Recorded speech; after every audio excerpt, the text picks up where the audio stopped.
Саламатсыңар балдар. Адеп сабагы.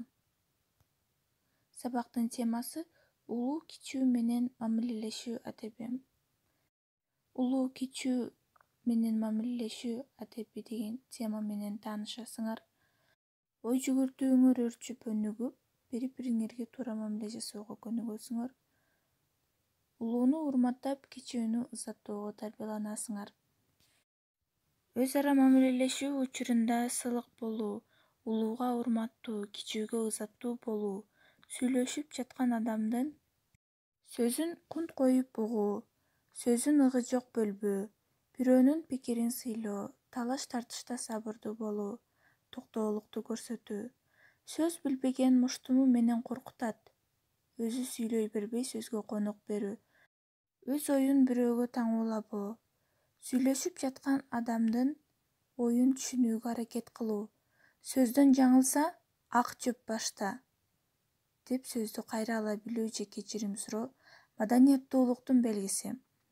Адамдын жакшы жагын көрө билип, аны колдоп, көтөрмөлөп мамиле жасоо өз ара алака мамиледеги ийгиликтин ачкычы. Атанын сөзү акылдын көзү. Кулак түшүп угуп отурабыз балдар. Зарлык атанын 2 небереси бар. Алар Байсал менен Байтик. Байсал улуулук кылып Байтикти дайыма башкарып турат. Үйдө болсо кереликеч кетиги бу ишке жумшай бермей адаты бар. Байтик жаңы эле уйду айдап келип, короого байласа, атка чөп сал дейт. Атка чөп салып келсе, торпокту байла дейт. Байтик баарына макул болуп, айтканын аткара берет. Бир күнү Байтик ойноп кетсе, Байсал аны абдан урушат. Байтик ага таарынып жатып алды. Зарлык чоң ата үйгө келгенде ага мынтип арызданды, буркулдап. Байтик, сага эмне болду? Деп сурады чоң ата. Байтик үн чыкпады.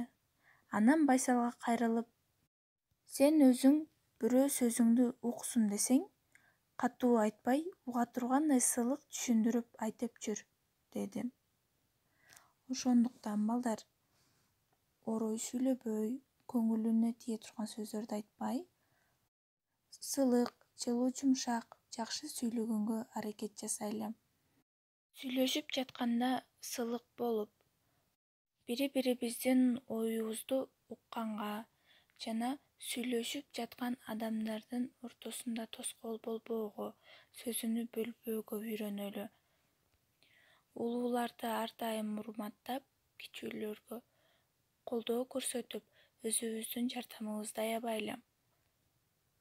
Атанын сөзү акылдын көзү деген тема боюнча түшүнүгүбүздү текшерүү үчүн төмөндөгү берилген суроолорго жооп беребиз. Жана ушул теманы окуп, түшүнүүңөрдү айтып бересиңер. Кийинки сабакта көрүшкөнгө чейин сак саламатта калгыла.